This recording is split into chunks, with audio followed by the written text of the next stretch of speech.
যদি তোর ডাক শুনে কেউ না আসে তবে একলা চলো রে। কবিগুরুর এই একলা চলাকেই পাথেয় করে আজ আমি বেরিয়ে পড়েছি মর্যাদা পুরুষোত্তম শ্রী রামচন্দ্রজির জন্মভূমি শ্রীধাম অযোধ্যার উদ্দেশ্যে। নমস্কার বন্ধুরা, আমি অভিজিৎ আর আপনারা দেখছেন আমার আপনার YouTube channel travel with Abhijit. ঘড়ির কাঁটাতে এখন সময় বেলা 12টা বেজে 45 মিনিট আর আমি এই মুহূর্তে রয়েছি বর্ধমান রেলওয়ে জাংশনে। আজ এখান থেকেই শুরু হবে আমার অযোধ্যা ধাম যাত্রা। আমার ট্রেন জম্মু তাওয়াই এক্সপ্রেস ঠিক বেলা 1টা বেজে 17 মিনিটে বর্ধমান স্টেশন থেকে রওনা দেবে অযোধ্যা ধামের উদ্দেশ্যে। তো চলুন বন্ধুরা, তার আগে জেনে নিই আর কি কি ট্রেন আপনারা কলকাতা বা হাওড়া থেকে নিতে পারেন অযোধ্যা ধাম যাওয়ার জন্য। 13009 দুন এক্সপ্রেস, 13151 কলকাতা জম্মু তাওয়াই এক্সপ্রেস। এই দুটো ট্রেন সরাসরি আপনারা কলকাতা বা হাওড়া থেকে অযোধ্যা ধাম যেতে পারবেন। এছাড়া কলকাতা বা হাওড়া থেকে পণ্ডিত দীনদয়াল উপাধ্যায় স্টেশনে নেমে সেখান থেকে ট্রেন পরিবর্তন করে আপনারা অনায়াসেই পৌঁছে যেতে পারেন অযোধ্যা ধাম।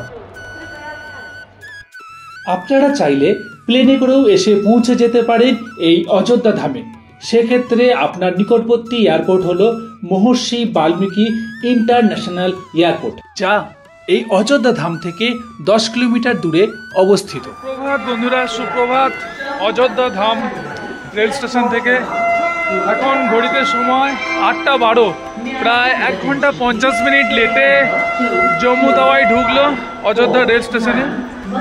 এখান থেকে বেরিয়ে যাব সোজা, তারপর সোজা একদম সরজু নদীর ঘাটে চলে যাব। সেখানে স্নান সেরে চলে যাব মন্দিরে পূজা দিতে।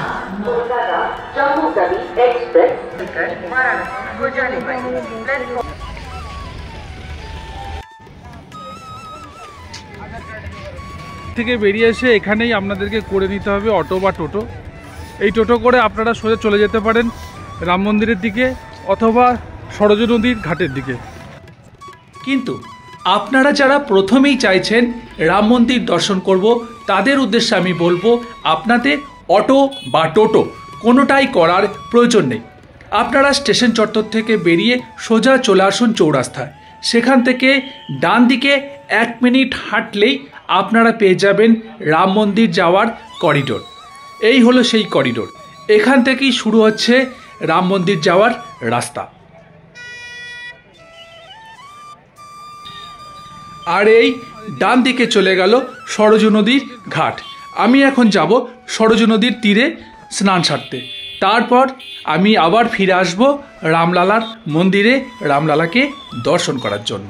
তো চলুন এখন যাওয়া যাক সরজু নদীর ঘাটে।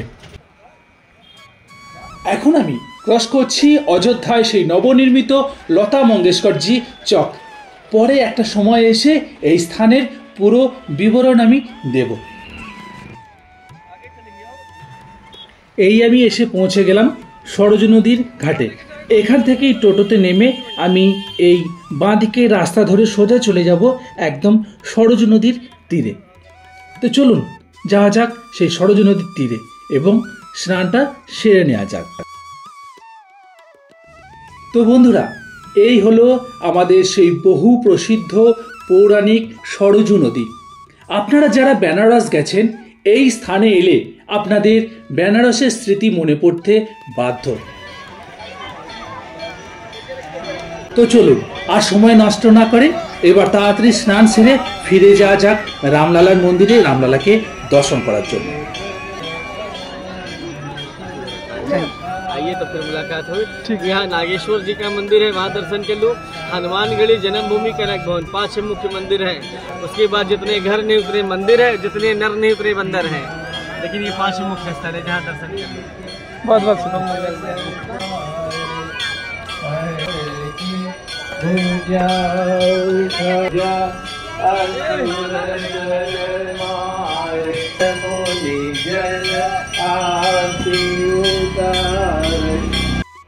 আমার স্নান কমপ্লিট। এবার 20 টাকা দিয়ে টোটো ভাড়া করে সোজা চলে যাব রাম মন্দিরে রামলালাকে দর্শন করার জন্য। এখন আমরা প্রবেশ করছি রাম মন্দিরের ভিতরে। এখান থেকেই লাইন শুরু হয়ে গেছে। যারা হুইল চেয়ার নিতে চাইবেন তারা এখান থেকে পেয়ে যাবেন। আমরা এই সোজা লাইন দিয়ে দিলাম। তো এখন আমরা লাইন দিয়ে দিয়েছি মন্দিরের যে করিডোরের গেট, সেই গেট দিয়ে সোজা। এখান থেকে কিছুটা যাওয়ার পর ব্যাগ মোবাইল রেখে মন্দিরের ভিতরে প্রবেশ করতে হবে। তো যতদূর দেখানো সম্ভব আমি দেখানোর চেষ্টা করব। মন্দিরের ভিড় এখন অনেকটাই কম।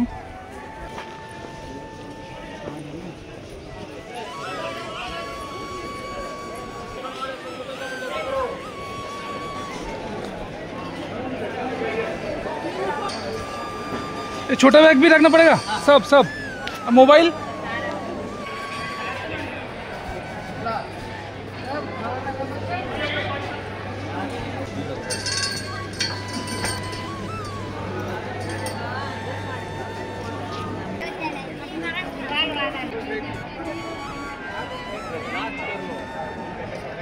ব্যাগ স্ক্যান করে এখন চলে এসেছি এই জুতা জমা দেওয়া কাউন্টারের সামনে। এখানে জুতাগুলো জমা দিতে হবে। জুতো রাখে। দেখেছেন রাম মন্দিরের লকার রুমটা কত সুন্দর। এখানে আপনাদের যাবতীয় bag, mobile, camera, smart watch সমস্ত কিছু জমা রেখে প্রবেশ করতে হবে মন্দিরের ভিতরে। রামলালাকে দর্শন করে বেরিয়ে আসার সময় এই সুবিশাল ওয়েটিং রুমে আপনারা চাইলে কিছুক্ষণ বিশ্রাম সেরে নিতে পারেন। তারপর আপনার টোকেনে দেওয়া নির্ধারিত কাউন্টার থেকে আপনার ব্যাগ ও মোবাইল সংগ্রহ করে বেরিয়ে চলে আসুন মন্দির প্রাঙ্গণ থেকে।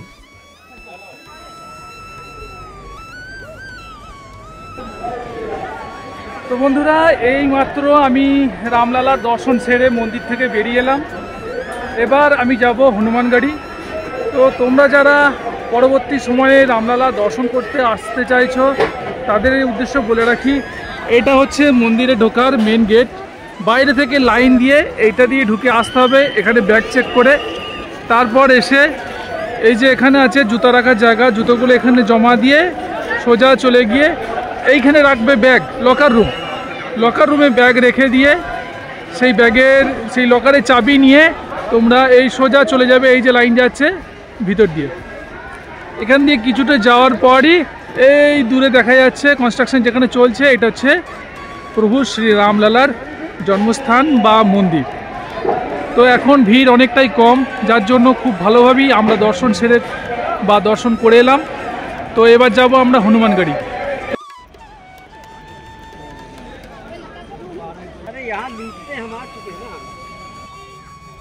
তো বন্ধুরা, রামলালার দর্শন তো আমাদের হলো। এবার যাওয়া যাক হনুমানগড়িতে শ্রী হনুমানজিকে দর্শন করার জন্য। রাম মন্দিরের মেন গেট থেকে বেরিয়ে লেফট সাইডে 200 থেকে 300 মিটার গেলেই আপনারা পেয়ে যাবেন এই হনুমানগড়ি মন্দির। মন্দিরে প্রবেশের আগে আপনারা চাইলে পূজার ডালি আপনারা সংগ্রহ করে নিতে পারেন।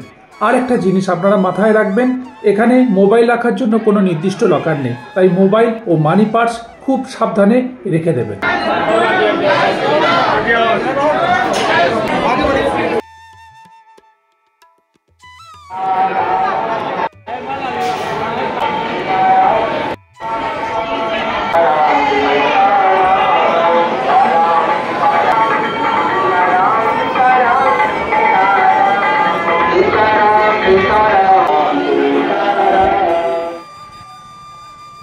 প্রভু শ্রী রামচন্দ্রজি ও হনুমানজিকে দর্শন করে এবার আমি চলেছি অযোধ্যার আর এক প্রসিদ্ধ স্থান দশরথ ভবনের উদ্দেশ্যে। হনুমানগড়ি মন্দির থেকে ঠিক সামনের দিকে যে রাস্তাটা চলে যাচ্ছে 100 মিটার গেলেই আপনারা পেয়ে যাবেন এই দশরথ ভবন। এই দশরথ ভবন অযোধ্যার ঠিক কেন্দ্রস্থলে অবস্থিত। অনুমান করা হয় মহারাজা দশরথের যে আদি বাসস্থান ছিল বা রাজপ্রাসাদ ছিল তা এই স্থানেই অবস্থিত ছিল। তো চলুন প্রবেশ করা যাক ভবনের ভিতরে। এই ভবনের ভিতরে রয়েছে শ্রী রামচন্দ্রজি, সীতামাতা, শ্রী লক্ষ্মণ ও হনুমানজির একটি সুন্দর মন্দির। তো চলুন প্রবেশ করি মেন মন্দিরের ভিতরে।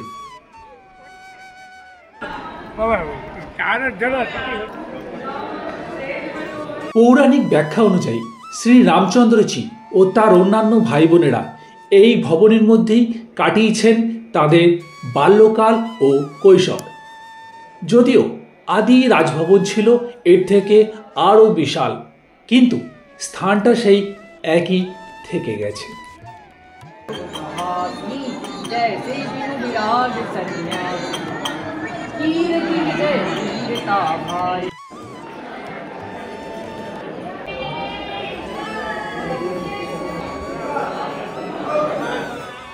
দশরথ ভবন দর্শন করার পর ঠিক তার পাশের রাস্তা দিয়ে এখন আমি চলে এসেছি অযোধ্যার আর এক জনপ্রিয় স্থান কনক ভবনে। তো চলুন ভবনে প্রবেশ করার আগে এই স্থানের ঐতিহাসিক মাহাত্ম্য সম্বন্ধে একটু ধারণা নেওয়া যাক। কনক ভবন অর্থাৎ সোনার প্রাসাদ। পৌরাণিক ব্যাখ্যা অনুযায়ী শ্রী রামচন্দ্রজি ও সীতামাতার বিবাহের সময় মহারানী কৈকেয়ী মাতা সীতারানীকে এই প্রাসাদটি উপহার দিয়েছিলেন। কথিত আছে এই ভবনেই বিবাহের পর শ্রী রামচন্দ্রজি ও সীতামাতা বসবাস করতেন। তারপর প্রকৃতির নিয়মে বারবার ধ্বংসপ্রাপ্ত হয়েছে এই ভবনটি। দ্রাপরে শ্রীকৃষ্ণ স্বয়ং পুনর্নির্মাণ করেছিলেন এই ভবনটি। তারপর মধ্যযুগে বিক্রমাদিত্য এবং বর্তমান ভবনটি 19 শতকে মহারানী বৃষভানু পুনর্নির্মাণ করেন, যা আজও বিদ্যমান। এই কনক ভবনের গর্ভগৃহে অবস্থান করছেন স্বয়ং রামচন্দ্রজি ও মাতা সীতা। তো চলুন বন্ধুরা, মাতা সীতা ও শ্রী রামচন্দ্রজিকে দর্শন করে আমাদের এই জীবন ধন্য করি। একে একে শ্রী রামলালা মন্দির, হনুমানগড়ি, দশরথ ভবন এবং কনক ভবন দর্শন করার পর আপনাদের যদি মনে হয় আপনাদের হাতে সময় এবং এনার্জি দুটোই বর্তমান, আপনারা ঘুরে দেখে নিতে পারেন অযোধ্যার আর এক দর্শনীয় স্থান লতা মঙ্গেশকরজি চক ও রাম কি প্যারি। আমি এখন যাচ্ছি সেই স্থানে। আপনারাও চাইলে একবার ঘুরে দেখে নিতে পারেন এই স্থানগুলো। সঙ্গীত সম্রাজ্ঞী লতা মঙ্গেশকরজির স্মৃতির উদ্দেশ্যে 2022 সালের 28শে সেপ্টেম্বর এই স্থানটি নির্মাণ করা হয় ঠিক রাম কি প্যারি ঘাটের সামনে। 40 ফুট লম্বা, 12 মিটার উচ্চতা এবং 14 টন ওজন বিশিষ্ট এই ধাতব বীণাটি বিশিষ্ট শিল্পী রাম সুতা দ্বারা নির্মিত। লতা মঙ্গেশকরজির 92 বছরের সঙ্গীত জীবনের প্রতীক হিসাবে 92টি মার্বেলের পদ্মফুলের উপরে বসানো আছে এই বীণাটি এবং সঙ্গীতের সপ্ত সুর বোঝাতে এখানে 7টি স্তম্ভের নির্মাণ করা হয়েছে। আপনারা সময় নিয়ে অবশ্যই এই স্থানটি একবার পরিদর্শন করে নেবেন।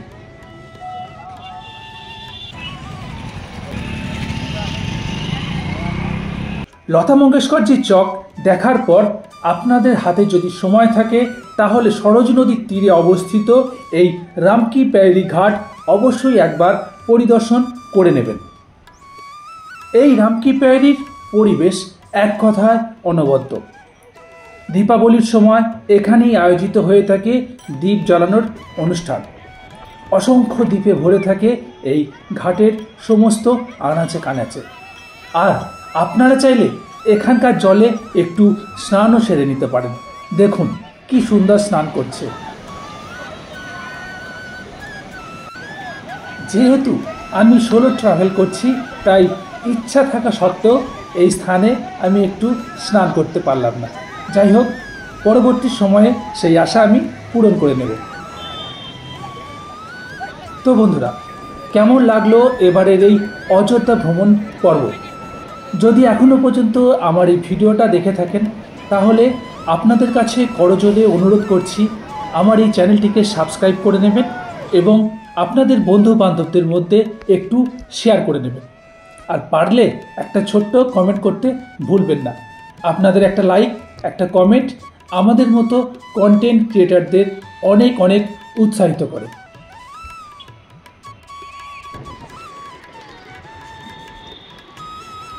এখানে আমি রাম মন্দিরের মঙ্গল আরতি এবং সন্ধ্যা আরতির সময়সূচিটা দিয়ে রাখলাম, আপনারা চাইলে একবার দেখে নিতে পারেন। এই মুহূর্তে আমি এসে পৌঁছে গেছি অযোধ্যা রেলওয়ে স্টেশনে, আর এখান থেকেই রাত্রির জম্মু তাওয়াই এক্সপ্রেসে করে রওনা দেব বাড়ির পথে। তো বন্ধুরা, শ্রীরামচন্দ্রের নাম নিয়ে এবারের মতো শেষ করলাম এই অযোধ্যা ভ্রমণ পর্ব। খুব শীঘ্রই ফিরছি আবারও কোনো নতুন ভ্রমণ পর্ব নিয়ে। ভালো থাকবেন, সুস্থ থাকবেন, ধন্যবাদ।